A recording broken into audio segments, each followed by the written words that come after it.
y'all, coming at y'all with Roots. Yes, so it's Roots, a remake of the 1977 miniseries History Channel. The History Channel made this thing, they made this whole thing, but then they had it on Lifetime and A&E to air on too. Yeah. But after all of the episodes went off, the History Channel had a little documentary shows about people talking about slavery, about how it was back in those times, and that's really the History Channel's whole thing. But A&E and Lifetime, I guess they own History, owned them, I guess, maybe.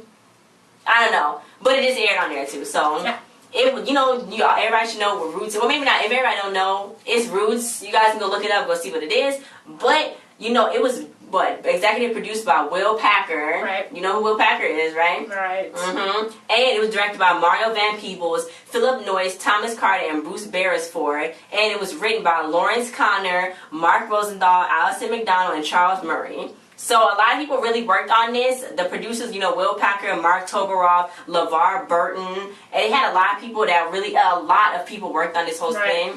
So, they did it was every day was a 2-hour episode.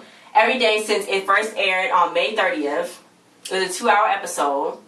More than 2 hours, 2 hours and 15 minutes, I say. A 2 hour and 15 minutes episode. So every day. It didn't seem like 2 hours.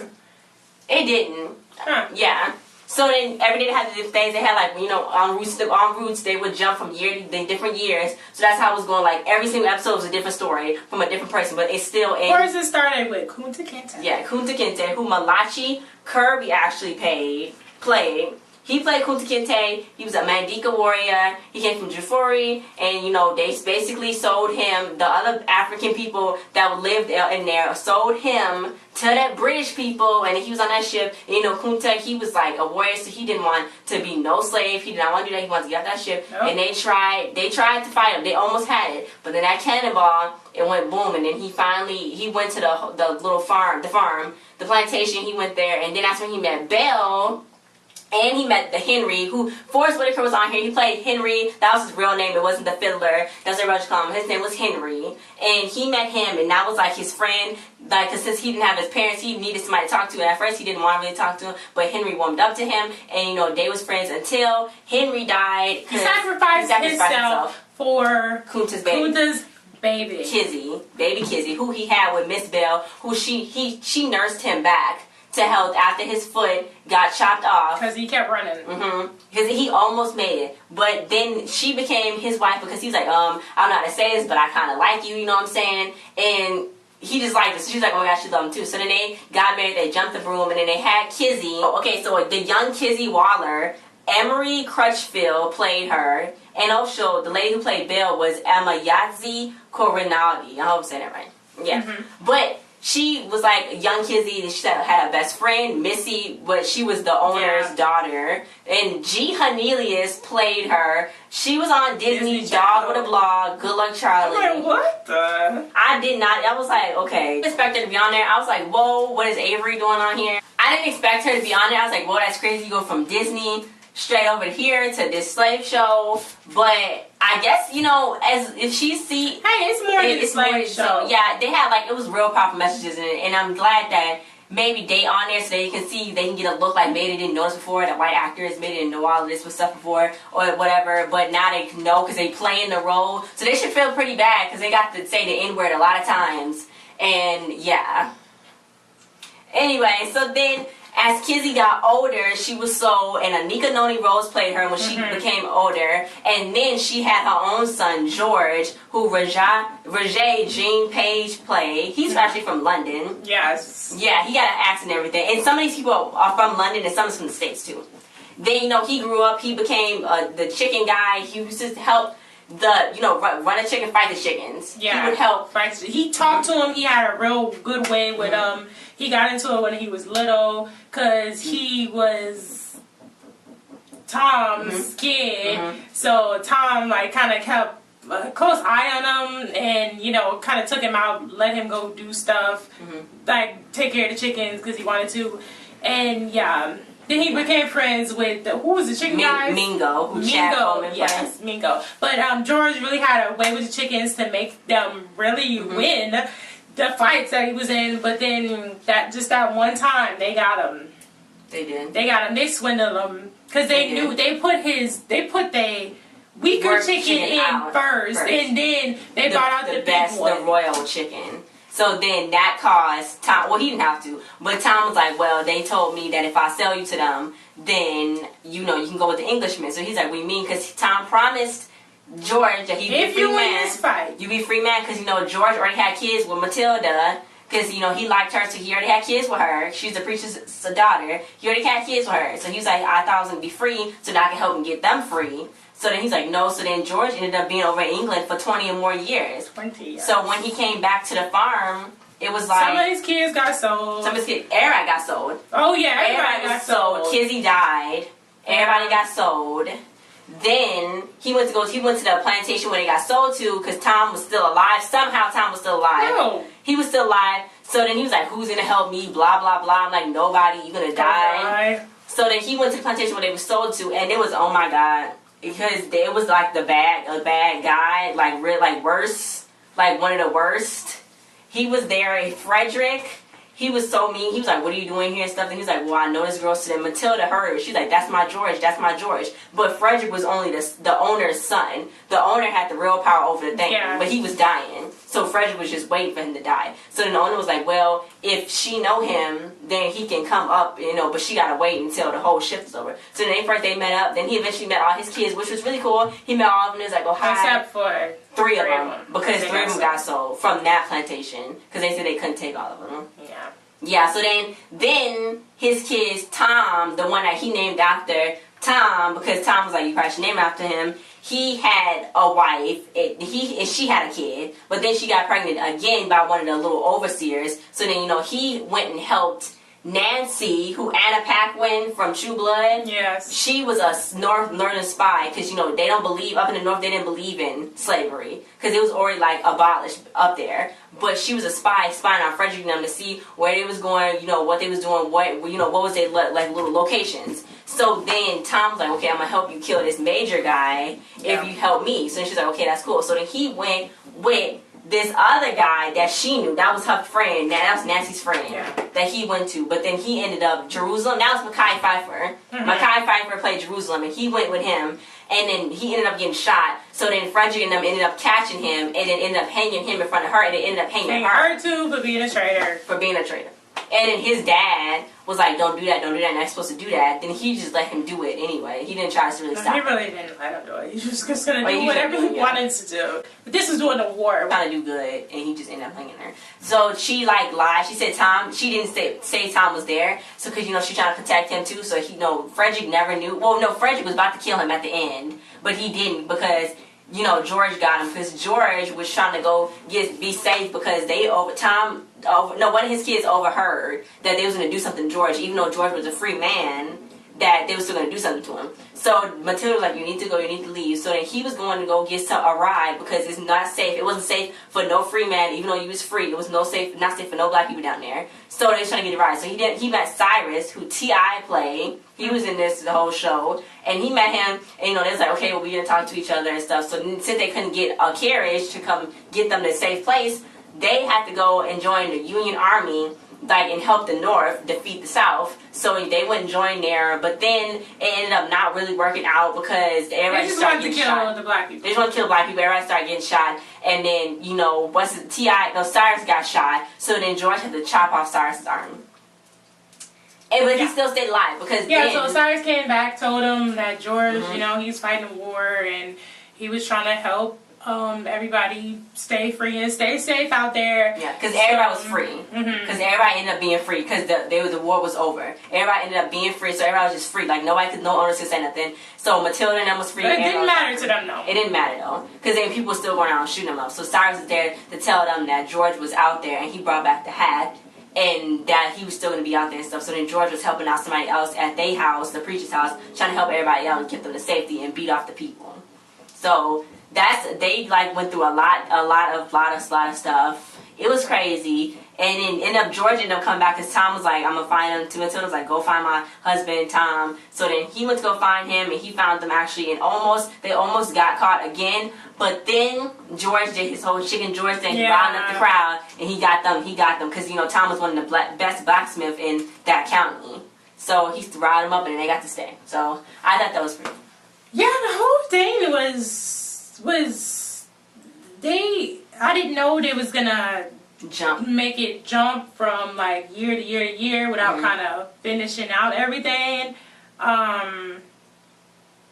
Yeah, it kind of just, I don't know if I liked how they did that, but overall it was a good run. It was a good show. I thought it was good too. I liked it. I liked how Kunta Kinte stayed true to his Mandika warrior, because like every time when Kizzy was born, he did what his dad did, Amari. He did like when he put the baby up, and he said this is the only thing that's greater than you. Then Kizzy did that to her son. Then George, he did that to his kids. But then Tom, he didn't know what to do, so he just told when his last kid was born, he just told like what he wanted to say. He just spoke the truth to his kid. But I liked how they had that. And how they had all input in there. And there was a lot of like stars in here, like Derek Luke, who played Kunta's uncle. He was in here. It was a lot of people. I'm glad there's a lot of people on this whole bandwagon, because it's like, it's good. It's like they did Underground, then they did this. So was this like more of a star-studded? Not like Underground. It was totally different than Underground. It was totally different than Underground, but like this had more stars. It was different. This had more stars in it a little bit. Yeah, Underground don't have any. Yeah, they only got Journey Smollett. And yeah, that was pretty much it. Yeah. So History did this. I didn't know History was gonna do this. I didn't know that there was I didn't even hear it. They presented it. I didn't know I didn't even hear nothing about this before the commercial started showing, because it said May 30th they're coming out. I was like, oh really? It's a miniseries? Oh, I'm gonna watch that and see what's going on.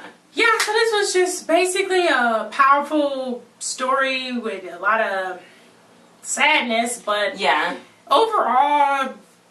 Triumph. It was triumph too, because then Laurence Fishbone was playing Alex Haley, the person that was telling the story, who wrote the Roots books, and he played him. So then, like all at the end, they did like a montage of all the pictures and stuff. I thought that was pretty cool, and it was, even though it was hard times, like literally hard times, it was still ways of them finding like happiness. Like they would jump the broom, they would dance, they would celebrate, they would tell jokes, they would sing and stuff. They had their own thing going on, because they couldn't just work all day and then not, like they would be dead inside. Yeah. So they did stuff to make them uplift themselves, and that they do like dancing, singing, doing all that. Yeah. So I don't know if that was it. It's just not coming on anymore. Guess so. The budget was $50 million. Wow. I think it was Louisiana. It was. Yeah, it was. It was a good story. It was a good story that was told, and some people, like Snoop Dogg. Yeah, Snoop Dogg kind of didn't like it, because he thought that it was just the media showing us that we still slaves. And that's not exactly what it said, but that's what's the gist of it. And a lot of people do think that. I guess you can look at it that way. But if you watch if you actually watched it, then you would see. I mean, there was more than slaves. There wasn't just slaves. There was people too, and they was showing how from generation to generation, if they didn't have kids, and if they didn't have kids, then none of them would have ever been free, because they made it through, and they paved the way for them to all be free, and now they finally free. Yeah. It was, yeah, it was a lot. I mean, yeah, it's like I don't know if I can look at it. It is different ways you can look at it. They put out more slave movies now. But black people had something to do with the show, making the show too. Yeah. So what are you saying? Black people are saying that we still slaves too? I mean, it kind of doesn't make any sense.